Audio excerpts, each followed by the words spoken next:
from the studios of Farm Journal Broadcast. Coming up on AgDay, the GOP rolls out its tax plan in Washington, plus a USDA nominee steps down over continued scrutiny and investigation. In agribusiness, talking trade. If we can get into a trade war with them, there's a potential that they can move away from us. Farm Journal College TV is in the weeds and top food trends for 2018. AgDay, presented by the Chevy Silverado. High-strength steel for high-strength dependability.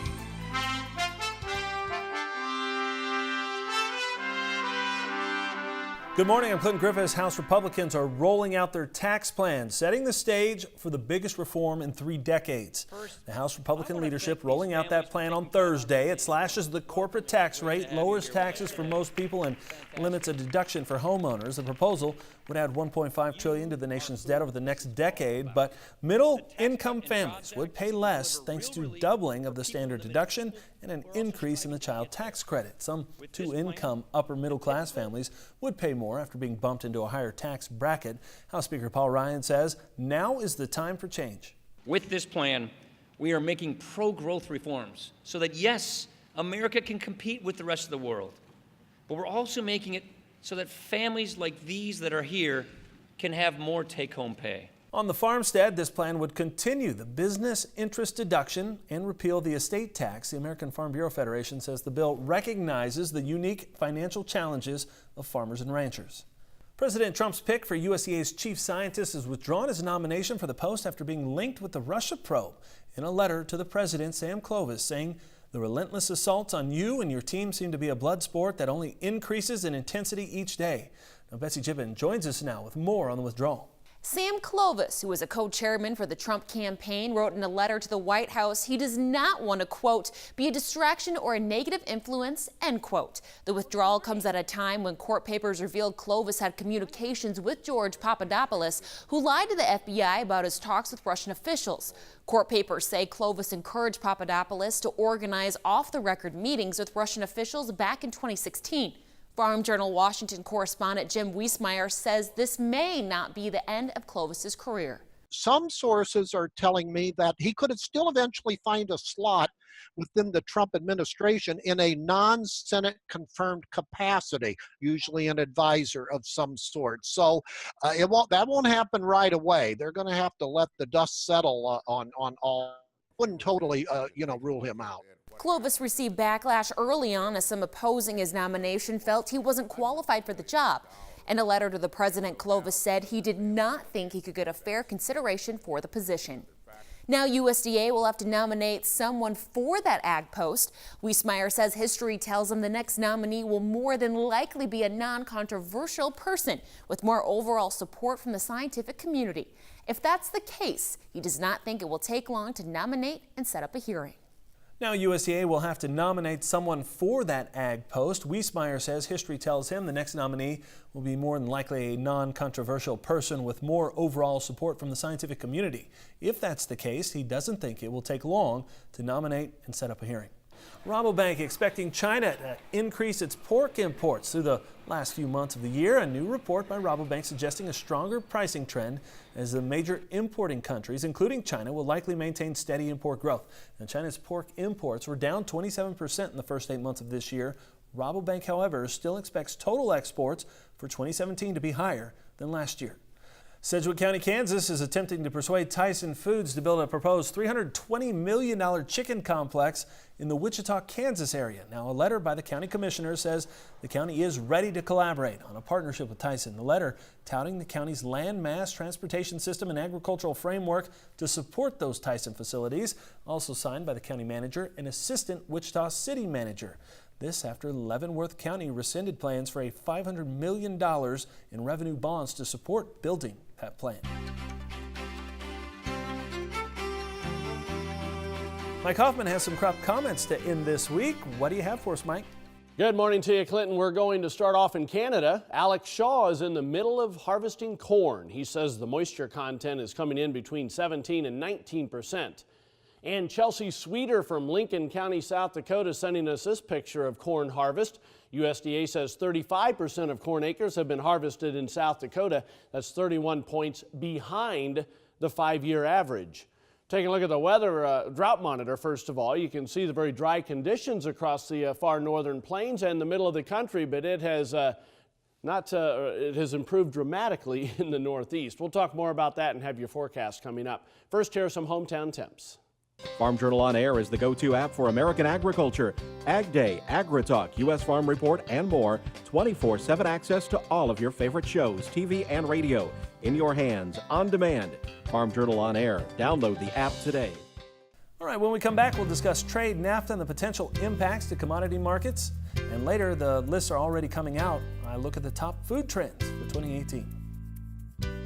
AgDay, brought to you by John Deere. Where can you find the most comprehensive inventory of John Deere certified pre-owned tractors, combines, and sprayers? MachineFinder.com. Sometimes the best new addition to your fleet isn't new.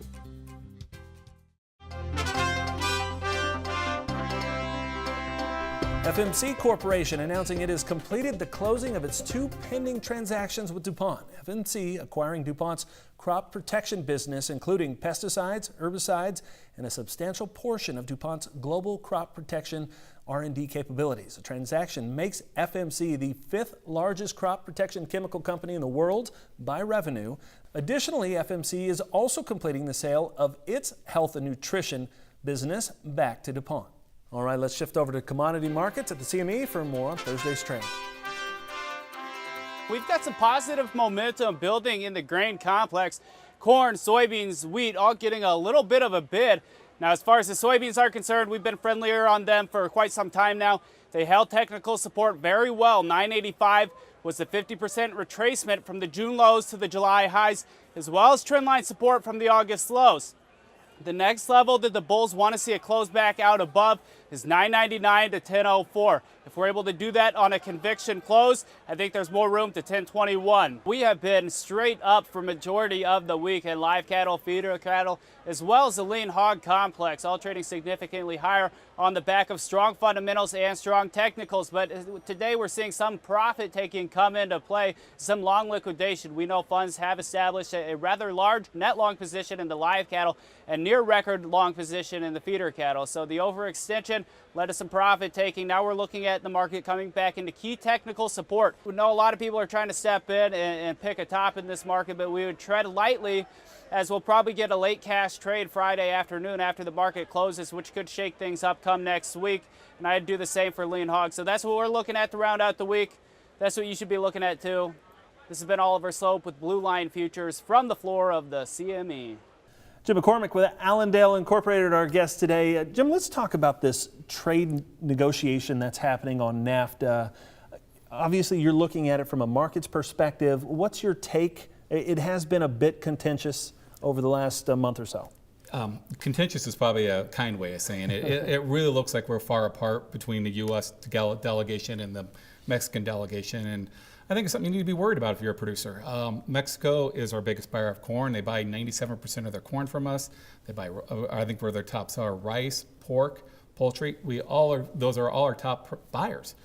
If we get into a trade war with them, there's a potential that they can move away from us. Now, there's a lot of argument says, well, they got to buy from us. You know, we are the main, we're their neighbor. They have to. Well, actually, what we're finding out right now is they don't have to. They're actually kind of snooping around in South America. They've taken some wheat from South America. They've taken some corn from South America recently. So they're looking at buying, trying to give themselves different alternatives.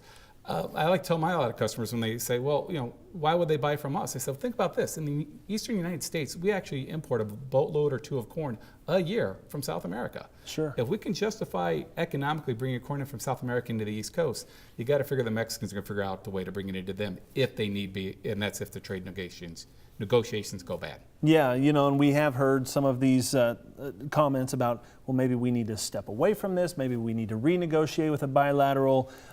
Is there any scenario that is positive here, or is ag really caught in the middle of this thing and kind of no matter what, we have a chance to lose out some market? Well, I think it is bilateral. We need their demand. They need, we need their demand. They need our product. I think there is bilateral agreement. I think it will get worked out. But if you look at what's going on with the negotiations with the bread X, as you can see, it's a lot easier to say that's negotiate than actually do the process. It just takes time, and there's a lot of agendas in there. The Mexican president has their election in 2018. Sure. So he's going to look tough. Trump's looked tough against the Mexicans. He's going to want to look tough against Trump, and that just makes it that much harder to come in with agreement, plain and simple. Yeah, it seems like a pretty contentious thing. And I know part of this whole thing, this talk, is infrastructure. You know, there's some pretty inelastic infrastructure, especially in northern Mexico.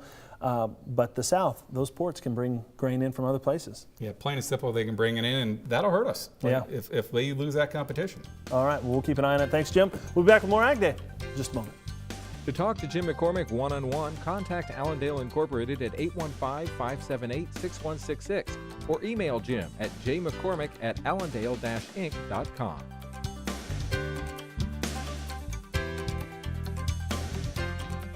Ag Day, brought to you by the Enlist Weed Control System. More weed control, less drift and volatility, maximum yield potential.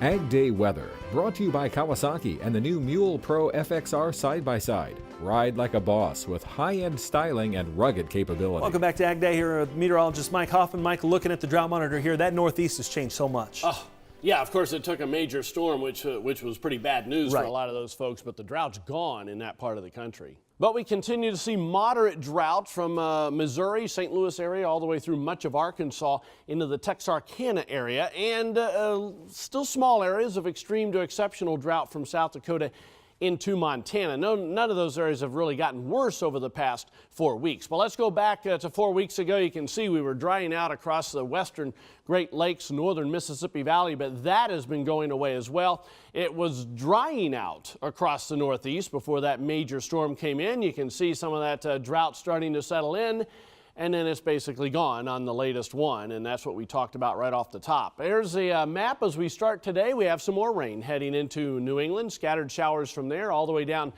into the middle Mississippi Valley with this cold front that's becoming a stalled out front right through the middle of the country. You can see as we head through the day today, another dome of high pressure builds into the Great Lakes, giving you folks a nice day today. Snow starts to spread back into North Dakota, parts of Minnesota with that next storm system. We also have a lingering storm moving southward through California, and yet another one moving southward through western Canada. So it's becoming active, very active in the western portions, especially northwestern portions of the country. Heading into tomorrow morning, the snow starting to spread into the northern Great Lakes again, showers developing ahead of this warm front.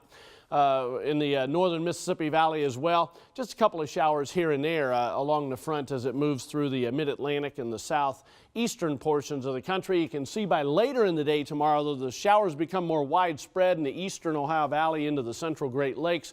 Snow farther north, and of course those multiple systems out west will be causing a little bit of rain and mountain snow in places there. Precipitation estimate over the past 24 hours from southern Missouri into New England. We've already seen some.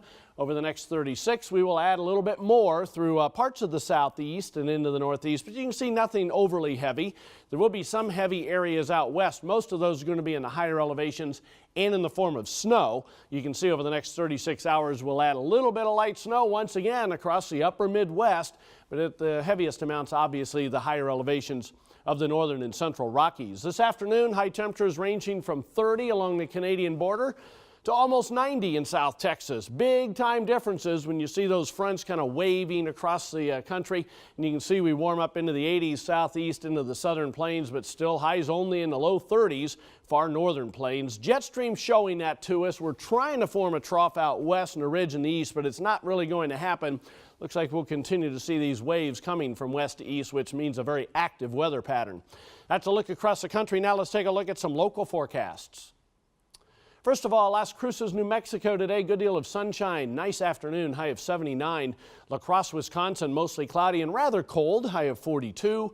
And Macon, Georgia, lots of sunshine and on the warm side, afternoon high 82. All right, thanks, Mike. Just a reminder for you, but it's time to reset your clocks. We fall back 1 hour this weekend, so be sure to make that change before you go to bed on Saturday night. Of course, if you use a smartphone as an alarm clock, it'll change all by itself. Farm Journal College TV takes on crop rotations and weed management. That's next with Ken Ferry. And later, how do mealworms for dinner sound? Worms and bugs making the list of top food trends for 2018. I'll explain coming up.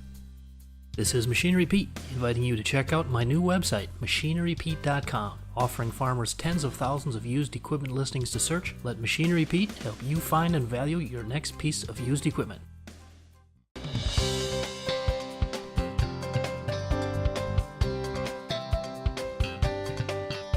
Farm Journal College TV is brought to you by Instinct and N-Serve. Maximize every nitrogen application so your crops deliver the max in return.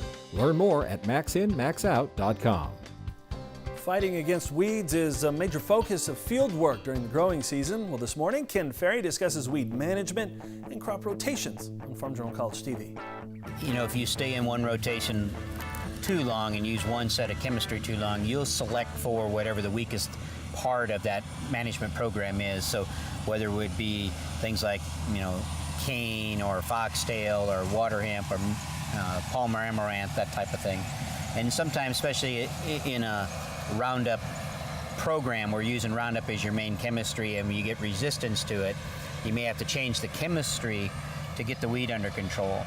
And you may have to change the crop, so a situation where guys may go into corn on corn so they can use other chemistry to manage something that has Roundup and ALS resistance, so they can use growth regulators and things like that.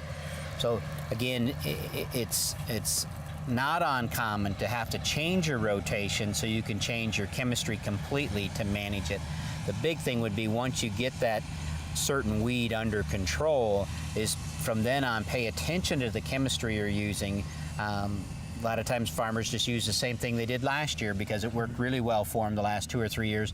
And when they start stacking multiple years of the same chemistry up, then they're always going to sort or find the weakest link of it, and then that's going to be the weed that they have to manage in the future. So by mixing it up more often with different chemistry, different modes of action, one, they may not have to change their crop rotation just to manage a weed. But in some cases, especially with the Palmer amaranth, guys have had to change their rotation so they could manage that weed or get it under control. Thanks, Ken. When we come back, food trends you may not want to try, or maybe you do. Details after the break. AgDay, brought to you by Clovis, the #1 pre-emergence corn herbicide.